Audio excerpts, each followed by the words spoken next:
उपस्थित गुरु संगत,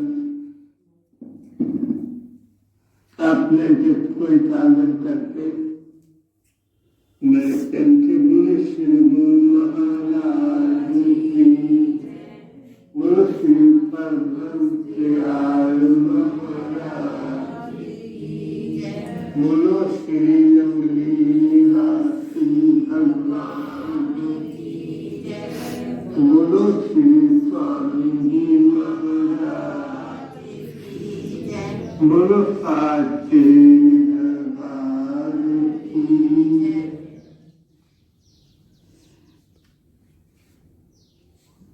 परमात्मा ने, प्रभु ने हमें जो अमूल्य मनुष्य जीवन प्रदान किया है तथा ये स्थूल जगत जो हम देख रहे हैं कि लिए हमारा पालन पोषण होता है। सब जीव जंतु जिससे फलते फूलते हैं। अभी हम जब जा रहे थे खेतों में जगह जगह की उनको निकले हुए थे गेहूं के, आती बार काफी ज्यादा हरियाली हो गई सप्ताह के भीतर ही। मैं कह रहा था कि देखो ये है धरती माता जो हमें हर प्रकार का जीवन निर्वाह के साधन इससे प्राप्त होते हैं। अभी थोड़े दिन पहले इसमें से धान उठाया हमने और फिर उसमें बीज डाला है। फिर धरती माता ने उसको शक्ति प्रदान की है आगे के लिए हमारे गेहूं आदि उत्पन्न हो रहे हैं। ये सब प्रकृति जो हमें परमात्मा जिसकी शक्ति से ये सब कुछ हो जाता है हमें दिखाई नहीं देता है, परंतु हम उसके द्वारा दिए गए फलों का उपभोग करते हैं और उस पर भी एहसान फरामोश है, अर्थात उसके दिए हुए को मानते नहीं, उसमें से उसके दिए हुए का अंश दान नहीं करते हैं। तय दत्तान अपदायोग्यो, भगवान श्री कृष्ण कहते हैं प्रकृति ने, देवी देवताओं ने जो कुछ हमें दिया है उसमें से ना लेकर केवल अपने लिए उपभोग के लिए हम प्रयोग करते हैं। कहते हैं वो चोर के समान है। यही धोखा है, यही सबसे बड़ी चोरी हम ईश्वर के साथ करते। इसलिए जैसे आज पौष मास की संक्रांति है, पौष मास की पूर्णमासी है, इसको बहुत बड़ा महत्व दिया जाता है कि इन तिथियों में मनुष्य को दान करना चाहिए, प्रभु का नाम सिमरन करना चाहिए, सेवा शासन के द्वारा अपने जीवन का उद्धार करने चाहिए। सूर्य जो 12 राशियों में संक्रमण करता है, चलता है, प्रवेश करता है, उनका हमारे सारे जीवन पर असर पड़ता है। इसलिए हम संक्रांति को, संक्रमण के दिन को महत्व देते हैं कि हम श्री गुरु महाराज जी के चरणों में, इस देव के चरणों में बैठे प्रणाम करें, आरती पूजा करें, सत्संग करें, सेवा करें, सिमरन करें, ताकि हम नहीं जानते ना चाहत कछु और एक और हम कुछ चाहते को तो कुछ है, लेकिन सब कुछ होता है हर भावेश हो। ईश्वर चाहता है वो होता है। हम ईश्वर के शरण में मुहूर्त में मैं कहता हूँ तो भजन सिमरन करो कि हमारा जो आज का सूर्य उदय हुआ है, हम उसमें सिमरन करते हुए हमारा दिन अच्छा व्यतीत हो। जैसे हम संक्रांति का प्रभाव प्रभु की कृपा को प्राप्त करते हुए अनुकूल करना चाहते हैं, अनुकूल को भी सुखमय शांति में बनाना चाहते हैं, परंतु प्रकृति के अपने नियम है। समय की गति के अनुसार से जैसे संसार में प्रकृति में परिवर्तन होता है, ऐसे हमारे शरीर में भी परिवर्तन होता है। पोष मास के अंदर तुषार चलती है, पाला पड़ता है। आज पेपर मैंने खुद जगहों पर दिखाया हुआ था, वो सूखे पत्ते घास आदि खेतों में पड़ा हुआ है। ये पैसे पहाड़ों में बर्फ जमती है, ऐसे सफेद सफेद पूरा पाला उसके ऊपर जमा हुआ है। तब बहुत ठंड होती है और उसके प्रभाव से पतझड़ होती है, अनेकों प्रकार के पौधे सूखने लगते हैं, उनके पत्ते झड़ने लगते हैं। जो नई कई प्रकार की बेल सब्जियां आदि हमने लगाई होती है, उनको बचाने की जरूरत होती है। कहते भूख तूफान व्यापी कंठ मिल्या मन बेजा चलनार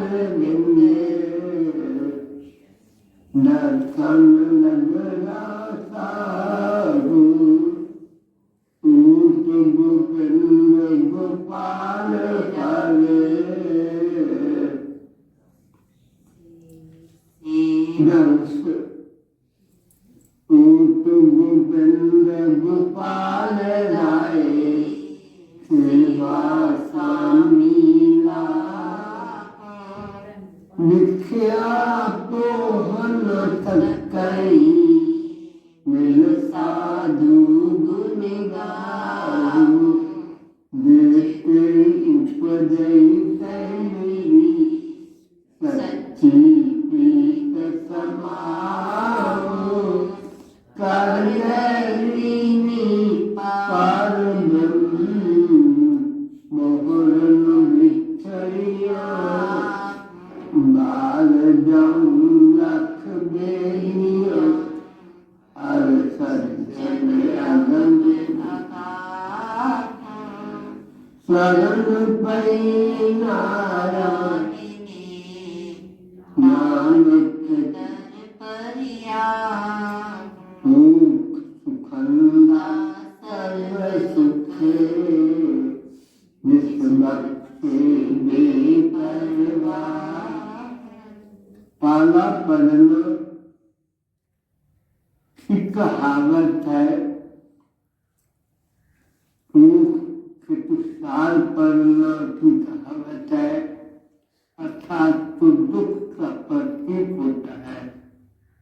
लेकिन परमात्मा की शरण में कुछ आने से दुख की तुखार, विपरीत परिस्थितियां हमारे ऊपर प्रभाव नहीं डालती है। जो परमात्मा को अपने मन को परमात्मा के नाम के साथ जोड़ देते हैं और अपने मन को मानवे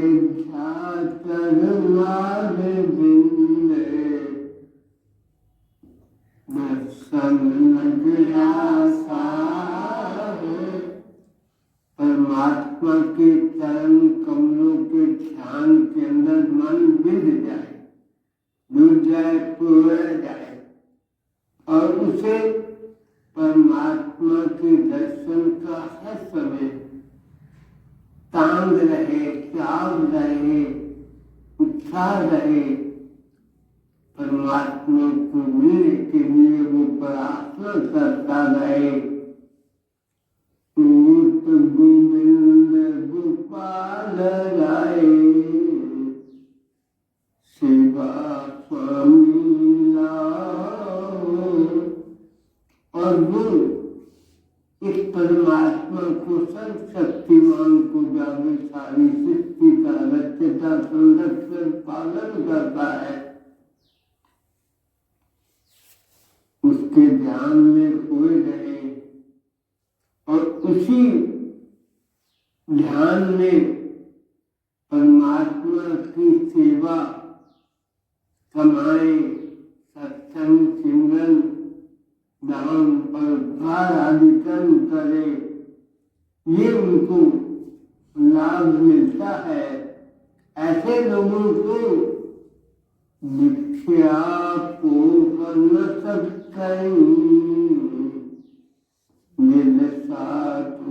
गुण गाओ।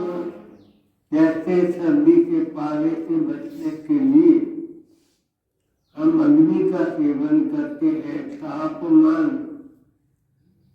का सेवन करते हैं कि हम धूप में बैठते हैं, हम गर्म वस्त्र पहनते हैं, हम आग सेकते हैं। कहते ऐ इंसान, तुझे ये विपरीत परिस्थितियां और विषय वृत्तियों की मार नहीं पड़ेगी अगर तू साधु संगत के अंदर बैठकर, गुरु की शरण में बैठकर, संतों की शरण में बैठकर उस परमात्मा के गुण गायन करेगा, स्मरण करेगा, भक्ति करेगा तो जहते उपजी तैमिनी सच्ची प्रेम समाए। फिर तुम्हारी ये आत्मा, तुम्हारी जीवात्मा, तुम जिस परमात्मा की जात से निकल कर आए हो, जैसे भगवान ने अर्जुन को हम मेवांशो जीवलोक के जीव भूता सन्नात्मा, ये जितने भी सारे प्राणी हैं ये मेरा ही अंश है और मेरे साथ अनादिकाल से चलते आ रहा है। इंसान तुम उस अपने केंद्र स्थान परमात्मा को मिलने की तांग देकर जीवन को व्यतीत कर। पानी को कहीं भी गिराओ वो नीचे की तरफ जाता है। हमारी धरती पर जो समुद्र है, समुद्र तल जो है, हम सारे उसके नीचे बैठते, इतनी नदियां नाले जो कुछ भी है सबका समुद्र की तरफ ही प्रवाह है, सागरों को बहती है, इधर को समुद्र है। गंगा यमुना सरस्वती नर्मदा सतलुज बिल्कुल भी नदियां हैं, सब जाकर समुद्र में मिल जाती है। इंसान तू भी जीना बन और अपने परिवार को, अपनी शुद्धि को परमात्मा की तरफ प्रवाहित कर, परमात्मा की तरफ ले जा। तुझे परमात्मा स्वीकार कर लेगा। समुद्र सब नदियों का जल आत्मसात करके अपने जैसा बना देता है। फिर वो नदियां, उनका नाम, कौन सी नदी कहाँ है, ये सब नहीं कि वो समुद्र रूप हो जाती है।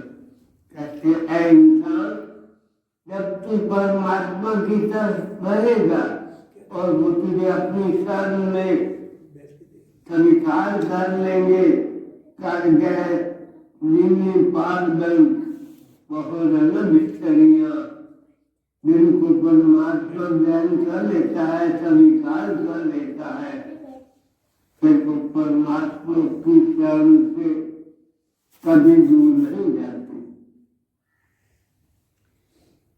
बार जंग लख बेदियों हर सज्जन अदम अगाह, शरण पई नारायण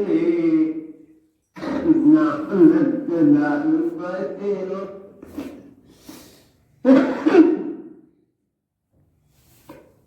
जो परमात्मा के दर पर आ जाते हैं, परमात्मा ईश्वर इष्ट में कभी उन्हें ठुकराते नहीं है। जैसे जब विष्णु भगवान राम की शरण के अंदर आए, अनेकों लोगों ने कहा कि शत्रु का भाई है, ऐसे ही इसको स्वीकार नहीं कर लेना चाहिए, कहीं कोई फेंक देने के लिए न आया हो, कहीं हमें धोखा ही न दे दे। भगवान ने कहा नहीं, मेरा ये स्वभाव है, मेरी ये नीति है, मेरी जो शरण में आ जाता है मैं कभी उससे नहीं छोड़ता हूँ। और शरणागत को दे तजे नित अनहित अनुमान, ते नर पामर पाप मैं तिन्हें मिलो कतहानी। जो शरण में आए को ठुकरा देता है, ऐसे लोग पापी से पापी से भी अधिक फल पाते हैं पापों का। इसलिए शरणागत को मैं नहीं, इसलिए कहते हैं कि द्वार धनी के पर है, धक्का धनी का खाए, कबहू तो धनी निवाद है, जो दर छूट न जाए। अपने स्नेह, अपने परमात्मा की शरण में आओ, पढ़े लो पढ़े लो पढ़े लो, वो तुम्हें अपने गले से लगा लेगा, अपना लेगा। ऐसे कहते हैं जब उसके दर पर पड़ जाएंगे तो उसको अपने आप, अपने नाम की, अपनी प्रतिज्ञा की लाज पड़ेगी और वो हमें बख्श देंगे, अपने दर पर रख देंगे। नानक दर पैया सुख सुखंदा सर्व सुख, इस बख्शे में परवाह। उस महीने के अंदर ऐसे कष्ट होते हैं, ठंड लगती है, कहते नहीं, जो परमात्मा की शरण में आ गए सारे सुख तो पाएंगे। उनको हर मुदत भले सारे महीने, सारे बार, सारे दिन उनके अनुकूल होंगे। इसलिए मैंने पहले आपसे कहा है, हम नित्य प्रति गुरु दरबार के अंदर आते हैं, आरती करते हैं, हाथी लगाते हैं। मैं लोगों से यही कहता हूँ कि अगर तुमने अपने घर में मंदिर बनाया हुआ है, तुम कहीं भी जाते हो, घर से निकलते हो, चाहे व्यवसाय के लिए, दुकानदारी, सर्विस के लिए भी जाते हो, उस जगह पर नाम करके श्री गुरु महाराज जी के गुरु चरणों में प्रणाम करके घर से निकलो। जब घर में प्रवेश करते हो तब फिर आकर सबसे पहले जो तुमने घर में मंदिर बनाया हुआ, इसीलिए बनाया जाता है कि हमें ये सुविधा उपलब्ध है। हम लोग उस समय आश्रम में जाने का टाइम नहीं है और ना मन करता है, तो अपने घर में अंदर प्रणाम करें, समर्पित करें अपने को। हे प्रभु, हम तेरे दर पर फिर हम जाने से पहले श्री नंदी साहब भी जाना हो, श्री गुरु महाराज जी के चरणों में विधिवत प्रणाम करके 2 फूल उठाकर कार में रखते हैं, तब उसके अंदर प्रवेश करते हैं, तब यात्रा प्रारंभ करते हैं।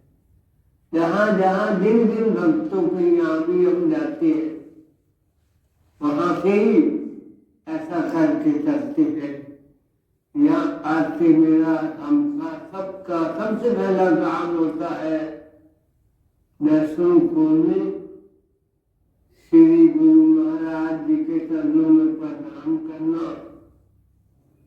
मैं कह रहता हूँ मन में, लो महाराज जी साढ़े बुद्धू से साढ़े चलना में चाहिए। ऐसे हर समय इसमें लगता क्या है मुझे बताओ? इसमें डिसिप्लिन ही तो है, एक अनुशासन ही तो है, उसको अपनाओ। हमारा सारा जीवन प्रभु को समर्पित होगा, प्रभु के चरणों की छाया में हम रहेंगे और फिर सुखंदा सर्व सुख बख्शे तो बेपरवाह परमात्मा जिसको बख्श देता है, जिस पर निगाह डाल देता है। मैंने पहले भी एक बार सुना है, सभी लोग तीव्र पर आ रहे हैं। परिवार के अंदर एक व्यक्ति आंखों से अंदर, एक बच्चा आंखों से अंदर, उसने भी जिद पकड़ी, मैंने भी जाना है, मैंने भी जाना है। कहते बैठे बहुत पीड़, तू जाके करेगा क्या? कहते नेता तो है नहीं, आज तो लोग दर्शन करने के लिए जाते हैं। वो व्यक्ति बोला कि मैं प्रभु को, उनकी मूर्ति को, उनकी छवि को देख नहीं पाऊंगा, वो तो मुझे देखेंगे कि मैं आया। यहाँ जो हर संक्रांति पर या हर रोज आरती बार आते हैं, एक दिन नहीं आते, मैं तो नहीं लिखता हूँ, दूसरे दिन पूछने लगता हूँ, सलाम व्यक्ति को भी है, वो तो आरती से पहले आते, उसकी याद, उसकी हाजिर मन में गुरु से स्थिति बनी रहती है, उसका लगाव बना रहता है, तो आते ही नहीं। कभी कभार पाए और बस घबराते, जैसे यहाँ से एलर्जी होती है, बस बस नहीं बनाया बच्चे के लिए अपने मक्का देखा तो मान रखा जाने घर को भागे बैठना बैठो गुरु महाराज के दर्शन करो गुरु महाराज का ध्यान करो अपने जीवन की सफलता अपने जीवन के कल्याण के लिए उनके चरणों में निवेदन कर। मैं कहता हूँ कम से कम अपने बच्चों को या तुम खुद उस दिन तो आरती करो जिस दिन तुम्हारियां एनिवर्सरियां आती हैं बर्थडे आती है। संतों को तो अपने ध्यान में मिलाना कीर्तन होती है उनकी सेवा वहां तो होती नहीं है तो कम से कम संतों के निवास स्थान पर तो बैठकर श्री गुरु महाराज जी के चरणों में कान में बैठकर तो थोड़ी देर ध्यान चिंतन करो। ये समय ये जीवन फिर हाथ नहीं पाएगा और अगर हम गुरु की शरण की देव की शरण में आ जाएंगे तो मुख सुखंदा सर्वसारी आयु अपेक्षा जीवन से लेकर आखिरी तक हमें कोई कष्ट नहीं आएगा। आइयो तब तक मुंशी गुरु महाराज की बोलो साची दरबार की बोलो श्री निवासी भगवान बोलो श्री स्वामी जी महाराज की बोलो साची